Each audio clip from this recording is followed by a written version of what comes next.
नमस्कार विद्यार्थी मित्रांनो, स्वागत आहे तुम्हा सर्वांचं महा एक्झाम पॉईंट आपल्या एज्युकेशनल यूट्यूब चॅनलवरती।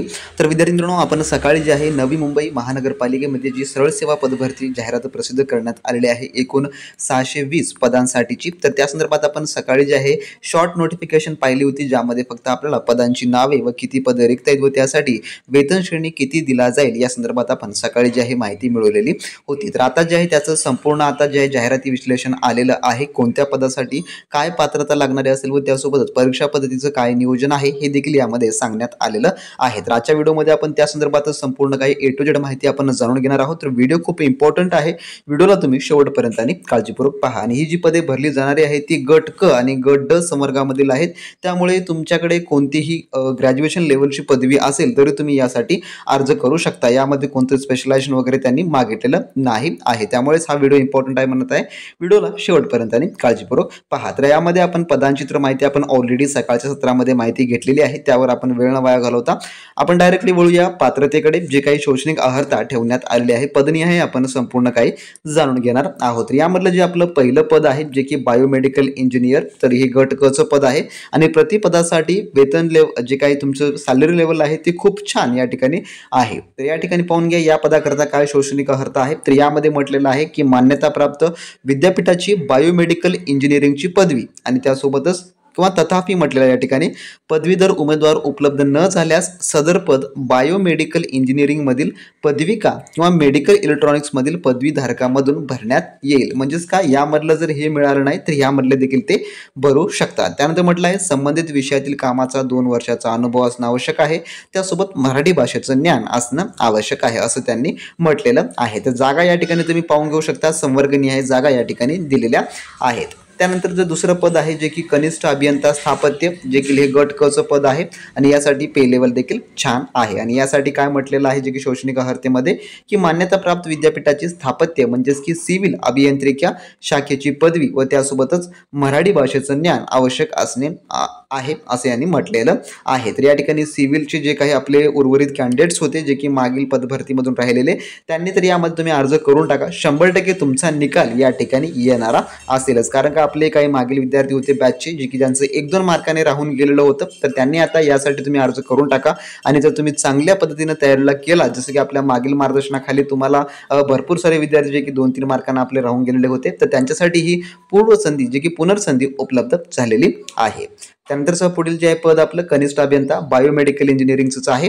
तर यासाठी काय म्हटलं आहे यांनी की मान्यता प्राप्त विद्यापीठाची बायोमेडिकल इंजिनिअरिंगची पदवी, तथापि जे की वर त्यांनी सांगितलेलं आहे त्या प्रकारचा सेम या ठिकाणी क्रायटेरिया लागू केलेला आहे। तर बरेच विद्यार्थी जे आहे आता थोडक्यामध्ये याच्या स्टडी मटेरियल संदर्भात व टेस्ट सिरीज संदर्भात किंवा जो काही याचा टेक्निकल अभ्यासक्रम आहे त्या संदर्भात आता मेसेज करत असतील, तर त्यांनी जे आहे आपल्या डायरेक्टली व्हॉट्सअप सेलरला मेसेज करून घ्या। डिस्क्रिप्शन बॉक्समध्ये आपल्या सेलरची लिंक उपलब्ध आहे, ज्या ठिकाणी आपण टेक्निकल आणि नॉन टेक्निकलची दोन्हीची प्राइस फक्त आपण 500 रुपये ठेवलेली आहे। त्यामध्ये आपण तुम्हाला ई बुक, टेस्ट सिरीज व टेक्निकलचा जो MCQ क्वेश्चन बँक आहे तो आपण त्या ठिकाणी तुम्हाला उपलब्ध करून देत आहोत। ज्या प्रकारे आपण BMC साठी कार्यकारी सहाय्यक व निरीक्षकसाठी ज्या प्रकारे आपण उपलब्ध करून दिलेल्या आपल्या नोट्स व टेस्ट सिरीज मार्फत विद्यार्थ्यांचं सिलेक्शन देखील झालेलं आहे, ज्याचे आपण रिझल्ट आपल्या टेलिग्राम ग्रुपवर देखील आपण दिलेले आहेत।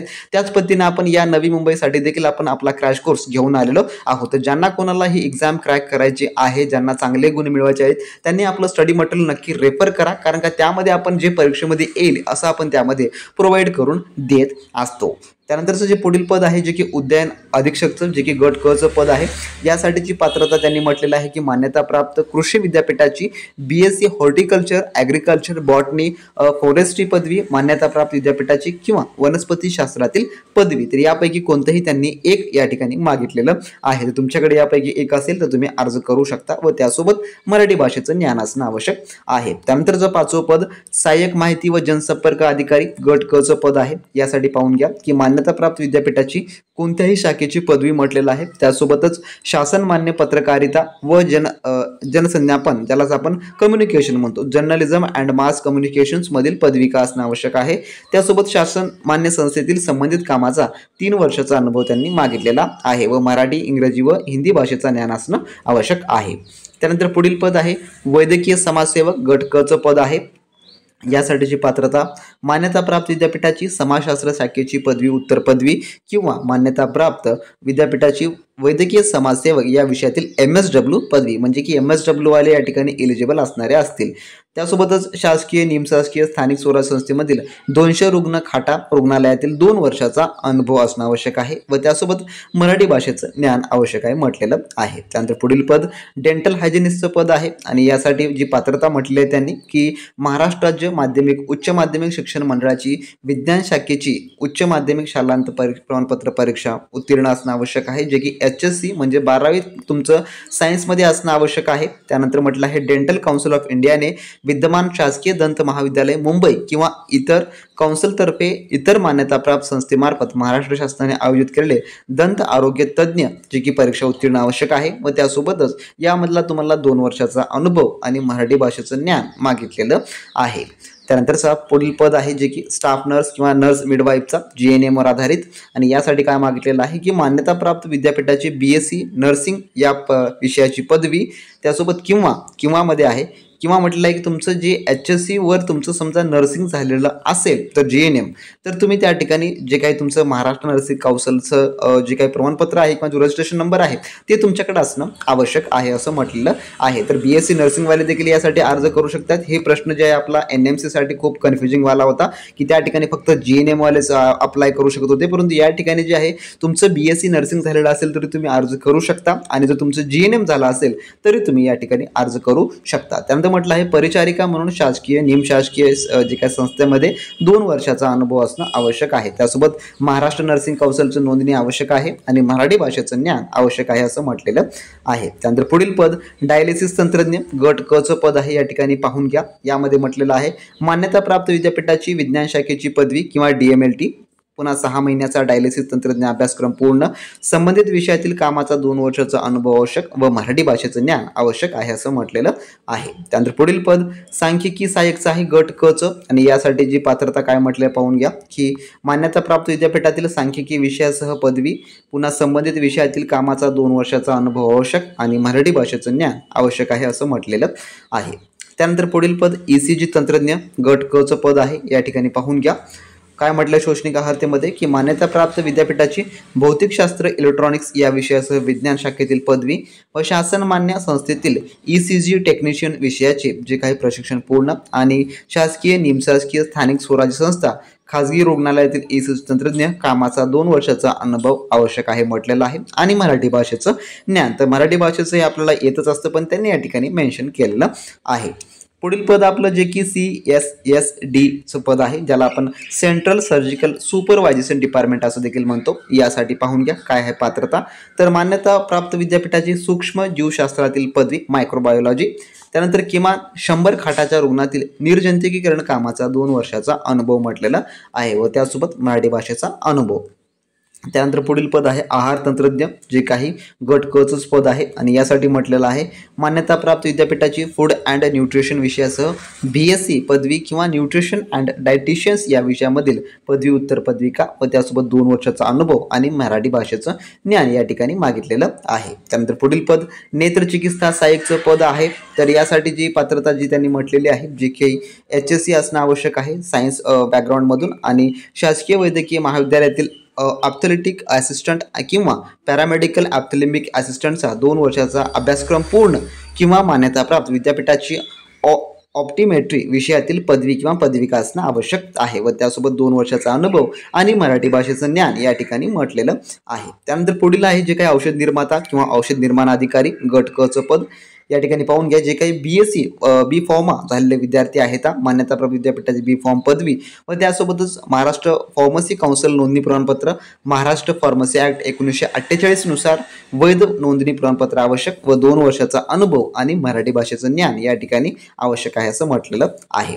त्यानंतर पदाचं नाव आहे आरोग्य सहाय्यक महिला. तर यासाठी पाहून घ्या पात्रता जे काही सायन्स प्लस SSC त्यासोबतच संबंधित विषयातील कामाचा 2 वर्षाचा अनुभव मराठी भाषेचं ज्ञान. त्यानंतर म्हटलेलं आहे निवडीनंतर 12 महिन्याचं प्रशिक्षण पाठ्यक्रम जे काही MPW आहे किमान 2 वर्षात उत्तीर्ण होणे आवश्यक राहील ते की निवडीनंतर म्हटलेलं आहे. त्यानंतरचा पुढील पद आपलं बायोमेडिकल इंजिनिअरिंग सहाय्यकचं पद आहे. यासाठी देखील पात्रता जे आपण वर पाहिलेली होती त्यापेक्षा थोडं वेगळी आहे. यामध्ये SSC उत्तीर्ण असणं आवश्यक आहे. त्यासोबतच शासन मान्य औद्योगिक प्रशिक्षण संस्थेचा इलेक्ट्रॉनिक्स मेकॅनिक या विषयाचा 2 वर्षाचा अभ्यासक्रम म्हणजेच की ITI मध्ये तुमचं इलेक्ट्रॉनिक्स मेकॅनिक झालेलं आवश्यक आहे.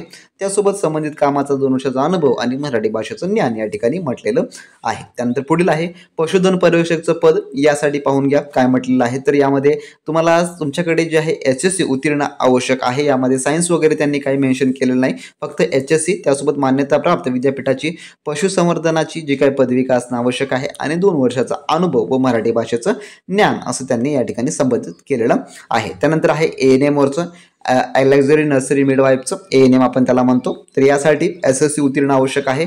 शासन मान्य संस्थेचा ANMचा कोर्स पूर्ण, महाराष्ट्र नर्सिंग काउन्सिलची नोंदणी आवश्यक आणि मराठी भाषेचं ज्ञान हे आवश्यक आहे असं म्हटलेलं आहे. त्यानंतरचं पुढील पद आहे बहुउद्देशीय आरोग्य कर्मचारी हिवताप. तर यामध्ये काय म्हटलेलं आहे पाहून घ्या. जे काही HSC ज्यांचं सायन्समधून HSC झालेलं आहे ते आणि त्यासोबत मराठी भाषेचं ज्ञान असणं आवश्यक आहे. यासाठी कोणताही अनुभव वगैरे त्यांनी मागितलेला नाही आहे. तर या तुम्ही या पदाकरता जास्तीत जास्त अर्ज करू शकता, तुमचं 12वी जर समजा सायन्समधून झालेलं असेल तर.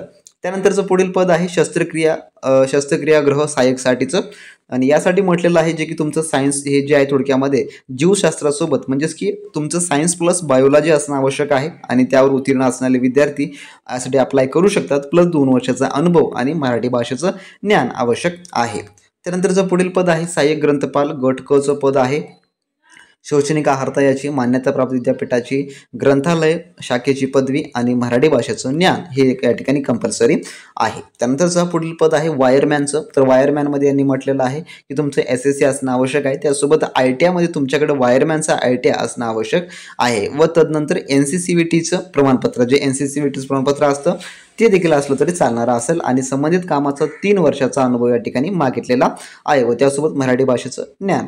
त्यानंतरचं पुढील पद आहे ध्वनी चालकचं. ध्वनी चालकमध्ये जे आहे तुमच्याकडे थोडक्यामध्ये जे SSC प्रमाणपत्र आहे ते असणं आवश्यक आहे व त्यासोबतच तुमच्याकडे जो ITIचा कोर्स आहे रेडिओ TV यंत्रकामधील अभ्यासक्रम पूर्ण असणं आवश्यक आहे. त्यासोबत मराठी भाषेचं ज्ञान देखील कंपल्सरी आहे. त्यानंतरचं पुढील पद आहे उद्यान सहाय्यकचं. यासाठी तुम्ही पाहून घेऊ शकता जे काही आपले BSc हॉर्टिकल्चर, ॲग्रिकल्चर, बॉटनी किंवा फॉरेस्ट्री यामधील पदवी अप्लाय करू शकतात किंवा त्यासोबतच मराठी भाषेचं ज्ञान हे आवश्यक आहे. त्यानंतर आहे लिपिक टंकलेखकचं पद. तर लिपिक टंकलेखकासाठी भरपूर साऱ्या जागा आहेत, 135 या ठिकाणी जागा या ठिकाणी भरल्या जाणाऱ्या आहेत आणि यासाठीची पात्रता तुम्ही काळजीपूर्वक पाहून घ्या. यामध्ये म्हटलेलं आहे मान्यताप्राप्त विद्यापीठाची कोणत्याही शाखेची पदवी, तुमचं BA BCom BSc काही झालं असेल तर तुम्ही या ठिकाणी अर्ज आहात, प्लस तुमच्याकडे 30-40 असणं आवश्यक आहे व त्यासोबत मराठी भाषेचं ज्ञान असणं आवश्यक आहे. त्यानंतर आहे लेखालिपिकसाठी देखील 58 जागा या ठिकाणी आहेत.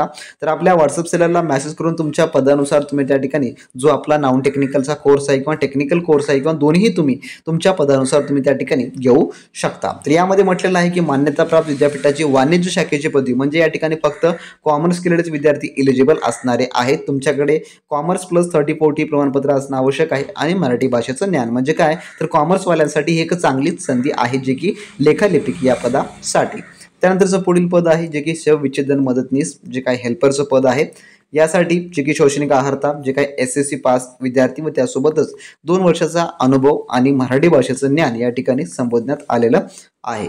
त्यानंतरचं पुढील आपलं पद आहे कक्ष सेविका, म्हणजे ज्याला आपण आया देखील असं म्हणतो आणि हे गट ड चं पद आहे. तर पद गट ड चं जरी असलं तरी सॅलरी या ठिकाणी खूप चांगली या ठिकाणी तुम्हाला देण्यात येणारी आहे.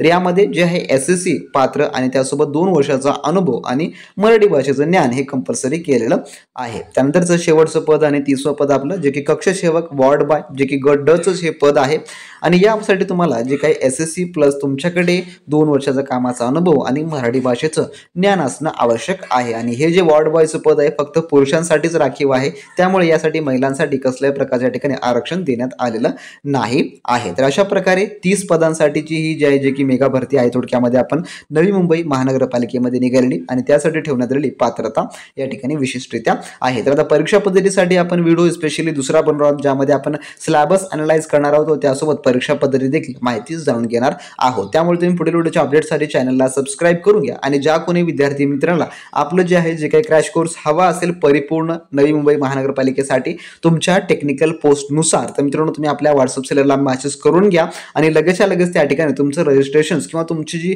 फी पेड करून नाव नोंदवून घ्या. 100% ट्रस्टेड आहे. व्हॉट्सअपवरती तुम्हाला सर्व मदत दिली जाणारी असेल, जेणेकरून जे काही तुम्ही आता रजिस्ट्रेशन कराल भविष्यामध्ये आपली फीस वगैरे वाढली तर तुम्हाला हवे त्या प्राइसमध्ये न मिळतात ज्या आता जे तुम्हाला प्राइसमध्ये तेच तुम्हाला पुढे देखील मिळणार असेल. तर अशी थोडक्यामध्ये माहिती जर आवडल्यास नक्की लाईक करा. चॅनल नवीन असाल सबस्क्राईब करून घ्या आणि हा व्हिडिओ जास्तीत जास्त तुमच्या मित्रांसोबत शेअर करा मात्र विसरू नका. व्हिडिओ नेक्स्ट व्हिडिओमध्ये तोपर्यंत बी प्रॅक्टिस क्रॅक एक्झाम.